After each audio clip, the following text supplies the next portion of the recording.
Vamos a orar, hermanos, incline su rostro, vamos a pedirle al Señor que hable a nuestro corazón esta mañana. Padre, en el nombre precioso de Jesús, este momento, Señor, venimos para meditar en su santa y bendita palabra. Le pedimos, Señor, que usted sea hablándonos, Señor, conforme a su gran propósito y a la necesidad de cada uno. Usted conoce, Señor, la necesidad de cada uno de los que estamos este día en este lugar. Padre, que su palabra, Dios amado, sea iluminando nuestra mente y nuestro corazón, Padre. Traiga la revelación de su palabra, la iluminación de la misma, y que seamos edificados por su palabra. Que su Espíritu Santo, Señor, haga esa obra poderosa por medio de su palabra en nuestra vida. Espíritu Santo, tome nuestros corazones, tome nuestras vidas y sea usted, Señor, grabando su palabra en nosotros para gloria de su nombre. En el nombre de Jesús oramos y le damos gracias, Padre eterno. Amén y amén. Si ya tiene el capítulo 16, entonces busque el versículo 16. Capítulo 16 y versículo 16, vamos a leer la palabra del Señor. Y esta mañana vamos a meditar por qué el dolor de los cristianos o el sufrir de los cristianos. Dice la palabra del Señor así en el capítulo 16. Todavía un poco y no me veréis, y de nuevo un poco y me veréis, porque yo voy al Padre. Entonces se dijeron algunos de sus discípulos unos a otros: ¿qué es esto que nos dice, todavía un poco y no me veréis, y de nuevo un poco y me veréis, y porque yo voy al Padre? Decían pues: ¿qué quiere decir con todavía un poco? No entendemos lo que habla. Jesús, conociendo que querían preguntarle, les dijo: ¿preguntáis entre vosotros acerca de esto que dije, todavía un poco y no me veréis, y de nuevo un poco y me veréis? De cierto os digo, que vosotros lloraréis y lamentaréis, y el mundo se alegrará. Pero aunque vosotros estéis tristes, vuestra tristeza se convertirá en gozo. La mujer, cuando da a luz, tiene dolor, porque ha llegado su hora. Pero después que ha dado a luz un niño, ya no se acuerda de su angustia por el gozo de que haya nacido un hombre en el mundo. También vosotros ahora tenéis tristeza, pero os volveré a ver y se gozarán vuestros corazones, y nadie os quitará vuestro gozo. En aquel día no me preguntaréis nada. De cierto os digo, que todo cuanto pidáis al Padre en mi nombre os lo dará. Hermanos, hemos leído este pasaje que es de suma importancia para nuestra vida cristiana, donde habla de tristeza, de dolor, de angustia. Y la gran pregunta para nosotros es, ¿los cristianos sufren? Y la respuesta es sí, todos sufrimos. Estamos en un mundo donde hay dolor, hay angustia, hay problemas, hay dificultades, hay accidentes. Vivimos rodeados de una serie de circunstancias que causan a nuestra vida dolor. Circunstancias que están fuera de nuestro control, fuera de nuestro alcance, cosas a las cuales nosotros no podemos evitarlas, simplemente tenemos que enfrentarlas. Algunas personas han prometido de alguna manera muy irresponsable y han dicho a las personas: venga Cristo y usted dejará de sufrir. Venga Cristo y usted dejará de ser pobre. Venga Cristo y usted dejará esto. La realidad, hermanos, si somos sinceros y en cuanto a la palabra del Señor nos enseña, el venir a Cristo no es para dejar de sufrir, es para ser salvos de una condenación del infierno. Aunque vivimos en este mundo y seguimos teniendo problemas. Y si usted es un buen cristiano, un cristiano serio y responsable, tendrá más problemas. Esa es la verdad. Quizás no sea muy motivador lo que le estoy diciendo, pero esa es la realidad con la que usted se va a encontrar. Ahora, ¿cuál es lo que el Señor Jesús quiere enfocarnos a nosotros en cuanto al dolor y a la tristeza del cristiano? Porque eso es lo importante. ¿Cuál es la diferencia entonces? ¿Qué sentido tiene que yo me haga cristiano si voy a seguir sufriendo? Entonces, ¿para qué me voy a hacer cristiano si voy a seguir en problemas? ¿Cuál es la diferencia entre aquel que no tiene a Cristo y sufre sin Cristo y nosotros que tenemos a Cristo y sufrimos? Esto fue lo que causó cierto descontrol mental en los discípulos, cierta incomprensión de lo que el Señor Jesús les estaba diciendo a sus discípulos. Eso de un poco, todavía un poco y después un poco, eso puso a los discípulos en una perspectiva. ¿Qué es lo que en realidad quiere decir el Señor? ¿Cuál es la diferencia entre nuestro sufrimiento y el sufrimiento de los que no son cristianos? Primeramente, el Señor Jesús habla de que nuestro sufrimiento es temporal, es momentáneo. Él les dice, todavía un poco. Es un poco nada más. Nuestro sufrimiento, nuestro dolor, nuestra tristeza no es para siempre. Es por un poco, un periodo corto. Pero después hay un gozo para nosotros. Después hay una alegría para nosotros. Después hay una recompensa para nosotros. Pero sí hay un tiempo de dolor. Cuando el Señor Jesús habló refiriéndose a sí mismo, dijo que si la semilla de trigo no caía al suelo y era sembrada, no podía dar su fruto. Es decir, tenía que pasar por un proceso. Cuando nosotros vemos la vida de muchos hombres y hemos estado estudiando los domingos por la mañana en la escuela dominical, la vida de José. La vida de José fue un proceso de sufrimiento para llegar a un momento de victoria. Nosotros también tenemos en la palabra del Señor otro hombre que sufrió siendo un hombre fiel y justo delante de Dios, como lo era Job. Dice que Job era un hombre justo delante de Dios.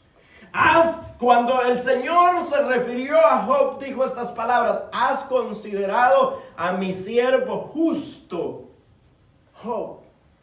No lo dijo cualquier hombre, lo dijo el Dios Todopoderoso. Amén. Pero Job tuvo que pasar por un periodo de dolor, de circunstancia, de pérdida, de fracaso.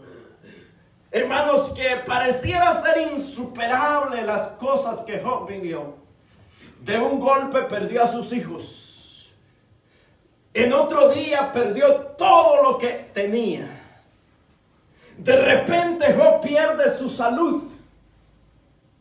Y pareciera que es progresivo el mal sobre Job. Pero eso fue solamente por un poco. Por un tiempo. Su dolor, su aflicción, su problema es por un poco. Eso es lo que el Señor Jesús le está diciendo a sus discípulos. Todavía un poco y no me veréis, y después un poco y me veréis. Hay una esperanza. Sí, estamos en el momento de dolor, de angustia, de preocupación, pero hay una esperanza. Hay una esperanza para nosotros. Hay un momento de aflicción, pero después nosotros veremos a nuestro Dios. Segundo punto que el Señor menciona en este pasaje es que nuestro dolor no es de muerte, sino que es de vida. Nuestro dolor, su dolor, si usted es cristiano, no es de muerte. Hay dolores de muerte. Hay dolor incontrolable, hay dolor para el cual no hay consuelo. Hay dolor para el cual no hay remedio. Pero hay dolores que son con un propósito, y es un propósito de vida. Y el Señor trae de ejemplo lo que es cuando una mujer da a luz. El dolor del nacimiento de un niño es un dolor, y las hermanas, nosotros no podemos dar testimonio, pero las hermanas que están acá y han dado a luz, ellas pueden decir cuán terrible es el dolor de un alumbramiento. No hay, cuando usted pregunta a una dama, dice, no hay comparación a ese dolor. Es un dolor, pero extremadamente terrible. Pero ese dolor es para producir ¿qué? Vida. Entonces el dolor en nosotros no es para muerte, sino es para vida. El Señor dice en el versículo 20, en el versículo 21 dice, la mujer cuando da a luz tiene dolor, porque ha llegado la hora de su alumbramiento. Pero después que ha dado a luz un niño, ya no se acuerda de su angustia. Hermano, viene una alegría superior al dolor que se ha vivido. Es un dolor incontrolable, es un dolor terrible, pero es un dolor momentáneo. Es un dolor momentáneo, es el punto que se llega, es un punto inevitable. Es un punto inevitable. Hay que dar a luz. El niño tiene que nacer. Y para que nazca hay mucho dolor. Mucho dolor. Pero después la alegría es superior al dolor. La alegría de una madre de ver de un niño. De ver la ternura de un niño. De ver el fruto que ha traído al mundo. Hay una mayor alegría. Entonces, hermanos, para nosotros la vida cristiana tiene una esperanza gloriosa. Y es que aunque suframos, el dolor primeramente no es para siempre, sino es temporal. Y ese dolor que nosotros estamos viviendo tiene un propósito.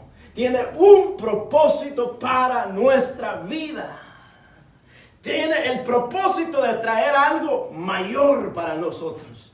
Cuando Pedro escribe su carta, dice que nosotros tenemos que ser probados. Nuestra fe tiene que ser probada. Y dice que para probarse nuestra fe tiene que ser pasada por el fuego. Así como el oro, dice, es pasado por el fuego, así también nuestra fe cristiana debe de ser procesada por medio del fuego.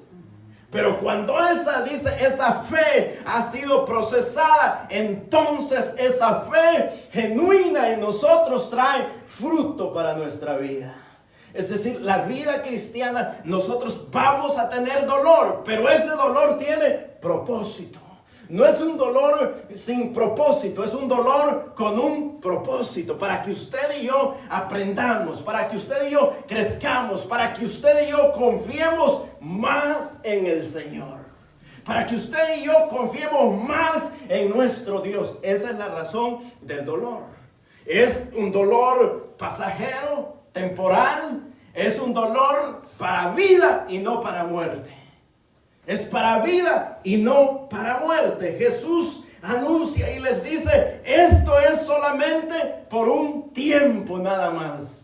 Y ese tiempo es porque hay una causa detrás de eso. Y es que viene la vida.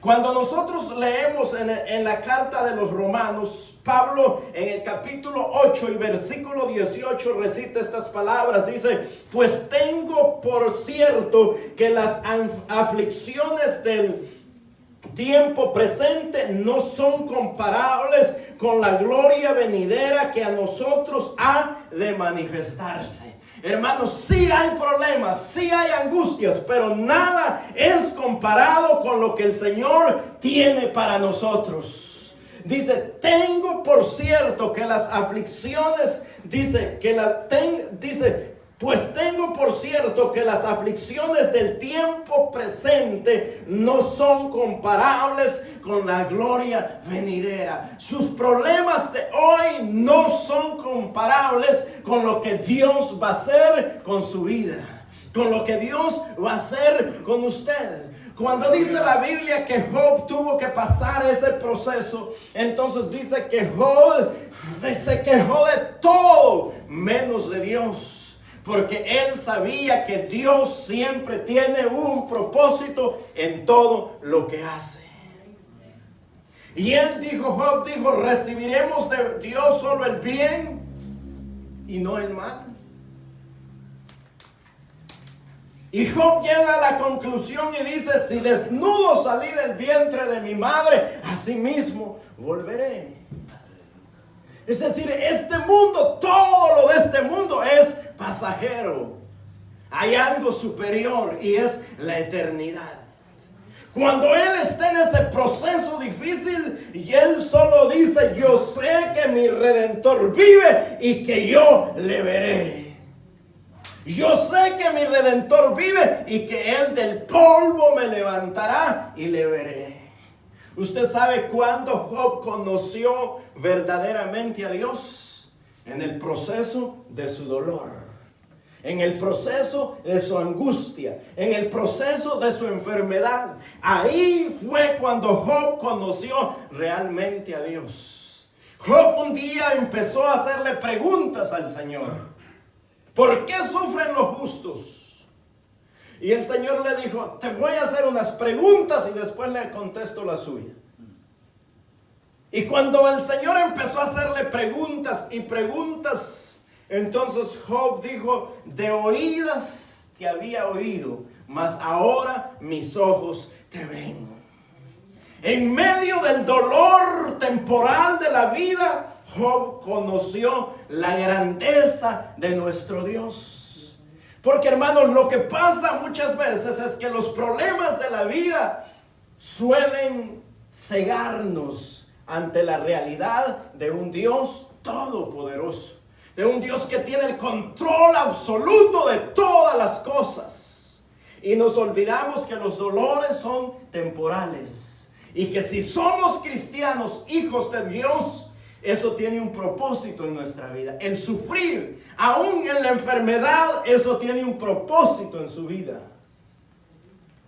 No está sufriendo en vano. El Señor tiene un propósito en su vida. Porque la palabra del Señor dice en Romanos 8:28 que a los que aman a Dios, todas las cosas le ayudan para bien. Aquellos, dice, conforme a su propósito han sido llamados. Aquellos que Dios llamó con un propósito, todas las cosas le ayudan para bien. Los momentos difíciles también. En los momentos difíciles aprendemos a vivir de la mano de Dios. Aprendemos a vivir confiando en el Señor. Hay una esperanza superior entonces al dolor. Hay una esperanza gloriosa para nosotros. En Isaías, cuando nosotros vemos el capítulo 53 de Isaías, habla del sufrimiento de Cristo en la cruz por nosotros, de todo lo que Cristo iba a pasar para darnos vida eterna a nosotros. El Señor Jesucristo se sometió a un proceso de donde toda la justicia de Dios tenía que ser cumplida por medio del sacrificio que Él iba a hacer en la cruz del Calvario. Para que usted y yo fuésemos salvos, seamos salvos, la justicia de Dios tenía que ser cumplida. Y eso significaba que Dios tenía que castigar el pecado. Y la Biblia dice que la paga del pecado es la muerte. Entonces Cristo toma nuestro lugar, lleva todos nuestros escarnios, lleva todas nuestras dolencias, lleva nuestra enfermedad, lleva el castigo de nuestra paz. Pero el versículo 11 hay algo extraordinario que el Señor nos dice en su palabra. Dice, verá el fruto de su aflicción de su alma y quedará satisfecho. Llegará el momento donde Cristo verá el fruto de la aflicción de su alma, es decir, el sacrificio de Cristo, el dolor de Cristo, el sufrimiento de Cristo tiene un propósito y tendrá una victoria esperanzadora. Habrá un momento de gozo donde ya no se acordará del dolor, sino de ver el fruto de todo aquel proceso de dolor. Quizás usted esté pasando por un momento de dolor y no entienda la razón. Esta mañana es importante que usted ponga mucha atención. Es un tiempo nada más. No es para muerte. Es para algo mejor. Dice la Biblia que después que Job lo perdió todo y quedó sin nada, entonces dice que Dios le dio doblemente de lo que antes tenía. Dios lo prosperó doblemente de lo que antes tenía. Es decir, después del dolor viene la recompensa. Después del dolor, eso es lo que el Señor Jesús les dijo. Vosotros lloraréis y lamentaréis. Vosotros, dice el versículo 20, de cierto os digo, que vosotros lloraréis y lamentaréis y el mundo se alegrará. Mientras el pueblo de Dios estuviese sufriendo, el mundo iba a estar de fiesta. El mundo iba a estar celebrando. Pero ¿qué más dice el Señor? Y el mundo se alegrará, pero vuestra tristeza se convertirá en gozo. Vuestra tristeza se convertirá en gozo. Vuestro dolor se convertirá en gozo. Vuestra aflicción se va a convertir en gozo. Cuando usted sepa que en los peores momentos de su vida, usted siempre contó con el favor de Dios. Que en las peores circunstancias de su vida, Dios siempre estuvo ahí para ayudarle. Entonces su vida se convertirá en un gozo. En un gozo. Dice el versículo 21, dice, pero después que da a luz un niño, ya no se acuerda de la angustia por el gozo que haya nacido un hombre. El versículo 22 dice, también vosotros ahora tenéis tristeza, pero os volveré a ver y se gozará vuestro corazón. Hermano, esta es la gran esperanza nuestra, que aunque en este mundo tengamos aflicciones, tenemos la esperanza que un día veremos a nuestro Señor y Salvador Jesucristo. Hay el momento cuando usted y yo veremos a aquel que dio la vida por nosotros y no nos acordaremos más de las preocupaciones que usted y yo teníamos en este mundo. Hay un gozo inefable en el corazón nuestro que pasó todo tristeza y todo dolor. Se ha llegado el momento de estar con nuestro Salvador. ¿Se acuerda de dos personajes que la palabra del Señor nos relata? Había un hombre rico que hacía banquetes todos los días, dice la Biblia, y todavía la Biblia añade, y los hacía con esplendidez. Es decir, no medio los hacía con lujo todos los días. Pero había un hombre muy pobre que se llamaba Lázaro. Lázaro nunca tuvo la oportunidad de celebrarse ni siquiera una fiestecita. Pero el hombre rico dice, todos los días hacía banquetes con esplendidez. Y todos los días, y dice que Lázaro, el mendigo Lázaro, anhelaba comer aunque fuera de las migajas que caían de la mesa del rico. La vida en esta tierra para Lázaro pareciera, si la comparáramos en nuestros tiempos, lo que hoy llama la gente es una injusticia. Es una vida de miseria, es una vida de calamidad. Mas sin embargo, en medio de esas condiciones, Lázaro no apartó su corazón de amar a Dios. Ahora, ¿ha pensado usted en eso? ¿Cómo es que Lázaro, siendo un hijo de Dios, vivió esas circunstancias? ¿Ha pensado en eso usted? Lázaro nunca contó $1,000,000 en sus manos. Es más, nunca tuvo una mesa donde le esperaran con comida. Nunca tuvo un hospital donde lo atendieran. Dice que los perros lamían las llagas de su cuerpo. El cuerpo de Lázaro podía estar enfermo, mas no el alma. En el alma Lázaro tenía la convicción que había un Dios todopoderoso y que un día él vería a ese Dios. Y la Biblia dice, murió Lázaro y murió el hombre rico. Porque pobres o ricos siempre vamos a morir. Con dinero o sin dinero usted se va a morir. Tenga o no tenga, usted se va a morir. Es que esta vida es transitoria en esta tierra. Yo no le digo que no tenga nada, pero si tiene algo, no se aferre a las cosas que son temporales y pasajeras. Y menos deje a Dios por las cosas materiales, como muchas veces lo hacemos. Porque las cosas son temporales y pasajeras. Llegará el día que usted se tiene que morir, que yo me tengo que morir, que los millonarios se van a morir. Todos vamos a morir. Y en ese día solo contará una cosa. Conocimos a Dios en nuestro dolor. Conocimos a Dios en nuestra miseria. Conocimos a Dios en nuestras flaquezas. ¿O no conocimos a Dios? Dice que los ángeles de Dios llevaron a Lázaro. Los ángeles de Dios vinieron por Lázaro. Y de repente el hombre rico y Lázaro se encuentran en lugares distintos. Uno en un lugar de tormento y otro en el seno de Abraham. Lázaro terminó con su dolor temporal. Ahora lo espera el gozo de la eternidad. Ahora está en el gozo de la eternidad.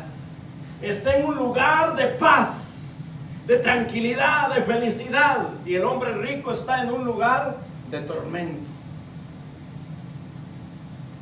Donde quisiera que Lázaro solamente mojara su dedo y le diera de tomar. Pero se tuvo que hacer una diferencia. No ya cuando muere ya no hay esperanza. Es cuando estamos en vida. Es cuando usted está acá en vida. Ahora le pregunto, ¿qué está haciendo usted por la eternidad? ¿Qué está haciendo usted por su alma? ¿Qué pasaría si usted muere hoy? ¿A dónde iría su alma? ¿Dónde fue el de Lázaro?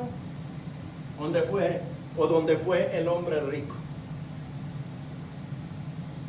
Hermanos, cuando vemos nosotros entonces el cuadro de la eternidad, las cosas de la tierra pierden su valor. Cuando nosotros realmente vemos el cuadro de la eternidad, las cosas de esta tierra pierden su valor. ¿De qué le servía al hombre rico su riqueza ya? ¿De qué le servía su dinero? ¿De qué le servía sus amistades? ¿Quién podía ayudar al rico donde estaba? Nadie. Nadie. Abraham le dijo, hay una cima que nos divide. Ni tú puedes venir, ni él puede ir. Ya no se puede. La puerta está cerrada. La diferencia se tuvo que haber hecho antes. Porque la Biblia dice que mientras hay vida tenemos nosotros esperanza. Hoy tenemos que elegir dónde pasaremos nuestra eternidad sin preocuparnos del dolor. El dolor es temporal. Y si usted es cristiano, es para bien de su vida. Y si usted es cristiano, va a llegar el momento del gozo inefable de Dios a su vida, donde eso quedará en el olvido. Donde eso quedará en un pasado inmemoriable. Dice la Biblia que hay un cielo nuevo y una tierra nueva donde no hay tristeza, no hay llanto y no hay dolor. Donde todas las cosas ahí serán nuevas para nosotros. Y donde lo único que llenará todo el lugar es la presencia de nuestro Dios. Es la presencia de Cristo Jesús. Dice que no habrá necesidad del sol porque el Señor lo llenará todo. No habrá necesidad de la luna porque Dios lo alumbrará todo. Es el momento del gozo de la vida. La vida no es en esta tierra. La vida no es acá. Entonces, ¿qué hacemos con el dolor? No se preocupe, es temporal. Dios lo va a usar para algo mejor en su vida. Dios lo va a usar, es temporal. Dice que cuando venga el gozo, cuando yo vuelva a vosotros, entonces dice, se gozará vuestro corazón y nadie quitará vuestro gozo. Es un gozo eterno. Es un gozo eterno. El versículo 22 en su parte final dice, y se gozarán vuestros corazones y nadie os quitará vuestro gozo. Nadie os quitará el gozo de nuestra salvación. De nuestra salvación. Por eso es que Pablo dijo en Romanos 8:18 que ya leímos. Tengo presente que las aflicciones temporales no son comparadas con la gloria venidera que ha de manifestarse para nosotros. Hay algo superior para nuestra vida. No se desanime usted. No vea hacia atrás usted. Vea lo que le espera a usted. Piensa en aquello que está preparado para usted. Piensa en el cielo que Dios tiene para usted. Piensa en la gloria que Cristo traerá para con nosotros. Dice, ahí se gozará vuestro corazón y este gozo nadie lo quitará. Hermano, el gozo, el mundo da un gozo. Usted sabía que el mundo produce gozo también. Jesús dijo que el gozo, la alegría de este mundo es temporal. Pero el que Cristo da, nadie lo puede quitar. Ni los problemas, ni las enfermedades, ni las circunstancias, ni las aflicciones, ni la guerra, nada puede quitar el gozo que Cristo nos ha dado. Nadie. Entonces, ¿qué debemos de hacer? Es vivir en la esperanza de Cristo Jesús. En la esperanza que tenemos en Cristo Jesús. Dice, en aquel día no me preguntaréis nada. Llegará el día donde vamos a estar con Cristo. Y dice, en aquel día no me preguntaréis nada. De cierto os digo que todo cuanto pidieres al Padre en mi nombre, os lo dará. Hay una promesa gloriosa. Hay un reino que nos espera. Hay una gloria extraordinaria. Hay alguien que está a nuestro favor y ese es Cristo Jesús. Esta mañana le pregunto, ¿usted tiene a Cristo? ¿Tiene a Cristo en su corazón? Si usted no tiene a Cristo, ¿cómo va a lidiar con sus problemas? Si usted no tiene a Cristo en su corazón, ¿quién va a ayudarle en el momento de angustia? Jesús dijo, todo lo que pidáis al Padre en mi nombre, Él os lo dará. Es decir que en medio de todo esto solo cuenta una cosa. ¿Tenemos a Cristo o no tenemos a Cristo? ¿Conocemos a Cristo o no conocemos a Cristo? Los dolores, la enfermedad no los condiciona para nada a nosotros. Simplemente es algo temporal. Lo que es fundamental en nuestra vida es tener a Cristo Jesús. Tiene a Cristo como su Señor. Tiene a Cristo como su Salvador. Es Jesús el centro de su vida. Quizás usted diga, no, porque se van a burlar de mí. No porque entonces puedo perder el empleo. No porque Jesús dijo, por causa de mi nombre os perseguirán. Y a muchos os llevarán a la cárcel. Pero dice, el que pierda la vida por mí, ese la ganará. El que pierda la vida por mí, ese la ganará. Entonces, aunque en el mundo tengamos aflicciones por causa del nombre de Jesús, vale la pena. Porque solo es temporal.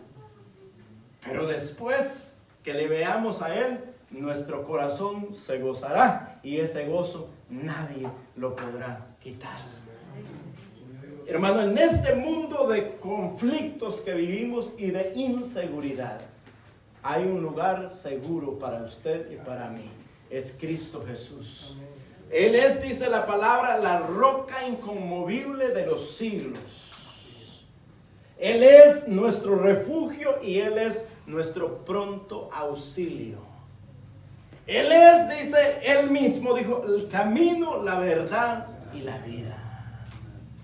Él es la fuente de agua para nosotros en el desierto. La palabra dice que la roca que daba de beber en el desierto, esa roca es Cristo Jesús. No transite su desierto solo. No camine solo. Jesús es la única esperanza para un mundo sin esperanza. Para un mundo lleno de dolor. Pero para eso el Señor dijo estas palabras. Que el que creyera en Él y le confesare como su Señor, que creyere en su corazón y lo confesara con su boca, ese sería salvo. ¿Salvo de qué? ¿De la enfermedad? Quizás no. ¿De los problemas? Quizás no. Pero sí de una condenación eterna. En Cristo tenemos la vida eterna. Solo en Él. Porque ¿de qué sirve que vivamos una vida frondosa en esta tierra y al final perdamos nuestra alma? La Biblia dice, ¿de qué le sirve al hombre si ganara todo el mundo y perdiere su alma? Usted puede vivir la mejor vida en esta tierra y al final irse a la condenación del infierno. Muchos, tristemente, vivirán eso. Porque tienen dinero, porque tienen fortuna, porque lograron ciertos niveles sociales, creen que no necesitan a Dios. Pero aquel día será la gran sorpresa. No podemos ir al mismo lugar todos. Hay un camino que es angosto. Es estrecho. Y hay un camino ancho donde todos van. Pero el camino ancho, dijo Jesús, lleva a la perdición. Pero el camino estrecho lleva a la vida. Por eso el evangelio no es llamativo para mucha gente. Porque hay que dejar muchas cosas. Pero es el único lugar seguro. Es el único lugar seguro. El evangelio de Jesucristo. Vamos a ponernos de pie y vamos a orar. Yo quiero pedirle si hay alguien esta tarde que está con nosotros y que no tiene a Cristo. No se vaya de este lugar sin antes